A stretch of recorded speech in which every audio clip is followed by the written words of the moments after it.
எபிரேயர் Hebrews மூன்றாம் அதிகாரம் 15வது வசனம். chapter 3 verse 15. இன்று அவருடைய சத்தத்தை கேட்பீர்களாகில் கோபமூட்டுதலின் நாளில் நடந்தது போல உங்கள் இருதயங்களை கடினப்படுத்தாதீங்கள் என்று சொல்லி இருக்கிறது. We learnt in past weeks, if you hearken today, harden not your hearts. 8வது வசனத்திலே வாசிக்கிறோம், வனாந்தரத்திலே கோபம் மூட்டின போதும் சோதனை நாளில் நடந்தது போல உங்கள் இருதயங்களை கடினப்படுத்தாதிருங்கள். Chapter 3 verse 8, harden not your hearts as in the provocation in the day of temptation in the wilderness. இந்த மூன்றாவது அதிகாரத்துல எத்தனை வசனங்கள் பார்த்தீங்கன்னா 19 வசனங்கள் இருக்கிறது. There are totally 19 verses in chapter 3. இந்த 19 வசனங்களிலே Out of this 19 verses, இரண்டு முறை இந்த காரியம் தான் இதே வசனமானது திரும்ப திரும்ப சொல்லப்பட்டிருக்கிறது. twice the same message has been given.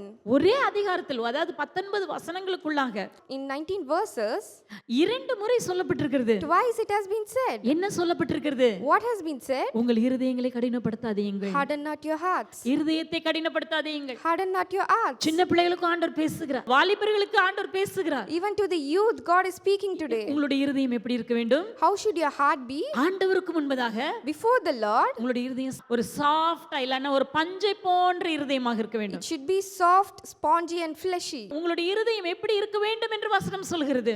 What does the word say your heart should be like? உங்களுடைய இருதயம் கடினமான ஒரு கல்ல போல இருக்க கூடாது. It should not be hardened like a rock. கல்ல போல இருதயம் இருந்துச்சுனா, If you have a heart like a rock, எவ்வளவுதான் வசனத்தை நீங்க கேட்டாலும் how much level you hear the word of அந்த God, வசனம் உங்களுக்குள்ளாக கிரியை செய்யாது. the word will not work inside you. அந்த வசனம் உங்களுக்கு பிரயோஜனமா இருக்காது. Word will not profit you ஏன்னா இருதயம் கடினமாக இருக்கிறது. because your heart is hardened. கீழ்ப்படிய மாட்டார்கள். You won't listen. நான் ஏன் செய்யணும்? Why should I do this? வாயில சொல்ல மாட்டாங்க, ஆனா அவங்க அவங்களுடைய நடத்தையில காட்டுவார்கள். They may not speak it loud, but in their heart they will think like this. ஆனா இருதயம் ஒரு பஞ்சை போன்ற ஒரு சதையான இருதயமாக இருக்கும் என்றால், If you have a spongy and a fleshy heart, நீங்க கர்த்தருடைய வசனத்தை ஏற்றுக்கொள்வீர்கள். you will accept the word of அதற்கு God. கீழ்ப்படிய You ஆரம்பிப்பீர்கள். will start obeying it. ஆகவேதான் இது மிக முக்கியமான ஒரு பாடம். So this is an important lesson. இதெல்லாம் நாம் முன்பு இஸ்ரவேலருடைய வாழ்க்கையிலே அவர்களுடைய காலத்தில் நடந்ததான தவறுகளிலிருந்து நாம் கற்றுக்கொள்ளுகிறதான பாடம்.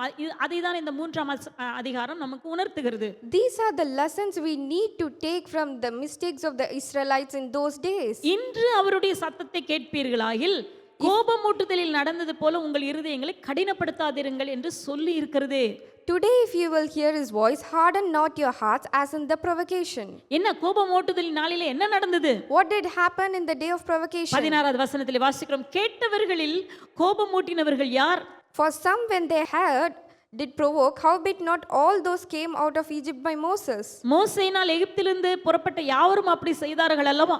When they had did provoke, howbeit not all that came out of Egypt by Moses. யாரை இவர்கள் கோபப்படுத்தினார்கள்? Whom they provoke? அவர்கள் தேவனை கோபப்படுத்தினார்கள். They provoked God. இஸ்ரவேல் ஜனங்கள் யாரை கோபப்படுத்தினது யார்? Israelites provoked whom? யாரை கோபப்படுத்தினார்கள்? Whom did they provoke? தங்களுக்கு அற்புதத்தை செய்ததான தேவன். The Lord who did miracles to them. அவர்கள் எகிப்திலிருந்து புறப்படும் பொழுது எப்படிப்பட்ட அற்புதங்கள், சிவந்த சமுத்திரம் இரண்டாக பிரித்ததை பார்த்தார்கள். When they started from Egypt, they saw the Red Sea splitting. அதுக்கு பிறகு பார்த்தா அவர்கள் புறப்பட்டு வெளியே வந்த பிறகு அவர்கள் அடுத்த கரைக்கு சேர்ந்த பிறகு பார்த்தீங்கன்னா பார்வோன் அவனுக்கு பின்னாக இருக்கிறதான எல்லா ரதங்களும் தண்ணீரிலே அப்படியே அமுங்கி போயிட்டு, இப்படியாக தேவன் அவர்களுக்கு வெற்றியை கொடுத்தார். இவ்வளவு பெரிதான அற்புதத்தை பார்த்தார்கள். After they entered the other shores, all the pharaohs and the chariots and all the people of the Egypt, they were drowned in the sea. They saw all these things and they saw the victory given by God to them. தேவன் அவர்களுக்கு கொடுத்த வெற்றியை பார்த்தார்கள். They saw the victory given by God to them. அதுக்கு பிறகு தண்ணீர் இல்லாத நேரத்திலே ஆண்டவர் அவர்களுக்கு கண்மலையிலிருந்து தண்ணீர் தருகிறது போன்ற பெரிய அற்புதங்கள், நம்ப முடியாத இயற்கைக்கு அப்பாற்பட்ட அற்புதங்களை பார்த்தார்கள். They saw supernatural, unbelievable miracles like water coming from the rock. ஆனால் அவர்கள் செய்த காரியம் என்ன? But what did they do? தேவனை கோபமூட்டினார்கள். They provoked God. அப்ப ஆண்டவருடைய அற்புதங்களை பார்க்கிறவர்கள் கூட தேவனை கோபப்படுத்த முடியுமா? So people who see the miracles of God, can they also provoke God? நடந்திருக்கிறது. It had happened. ஆகவே தான் இதை நமக்கு உதாரணமாக இல்லாவிட்டால் எச்சரிப்பாக இந்த வசனம் நமக்கு எழுதப்பட்டிருக்கிறது. This word has been given to us as an example. மோசேயினால் எகிப்திலிருந்து புறப்பட்ட யாவரும் அப்படி செய்தார்கள்.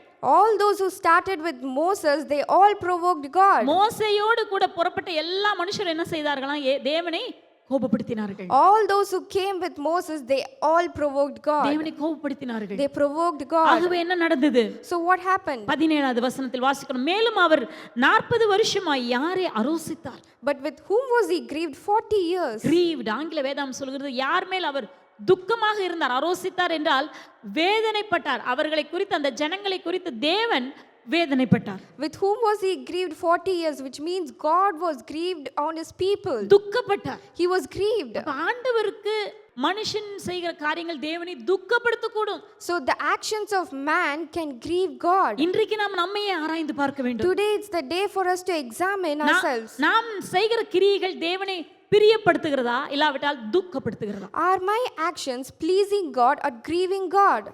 சின்ன பிள்ளைங்க யோசிங்க.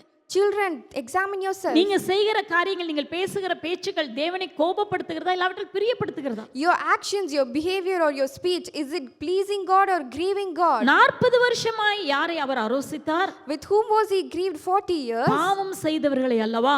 Was it not with them that had sinned? அவர்கள் பாவம் செய்தார்கள். They sinned. அப்ப தேவனை கோபப்படுத்துவது என்றால் என்ன? So what does it mean, provoking God? பாவம் செய்வது. Sinning. தேவன் வெறுக்கிற காரியங்களை அவர்கள் செய்தார்கள். They committed things which was unpleasant in the sight of God. தேவன் வெறுக்கிற காரியங்களை செய்தார்கள். They did things which are very worse in the sight of God. ஆனா ஆண்டவர் அவர்களுக்கு வைத்திருந்த திட்டம் என்ன? So what was the plan God had for them? அவர்களை தேவன் கொண்டு போய் பாலும் தேனும் ஓடுகிறதான தேசத்திலே சேர்க்க வேண்டும் என்று வாக்கு பண்ணி இருந்தார். God had promised them that God will take them to the land filled with milk and honey. ஆனா அவர்கள் என்ன செய்தார்கள்? But what did they do? அவர்கள் தேவனை கோபப்படுத்தினார்கள். They provoked God. அவர்கள் தேவனை விசனப்படுத்தினார்கள். They grieved God.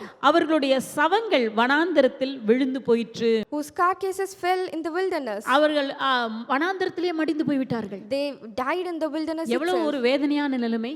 What a sorrowful state.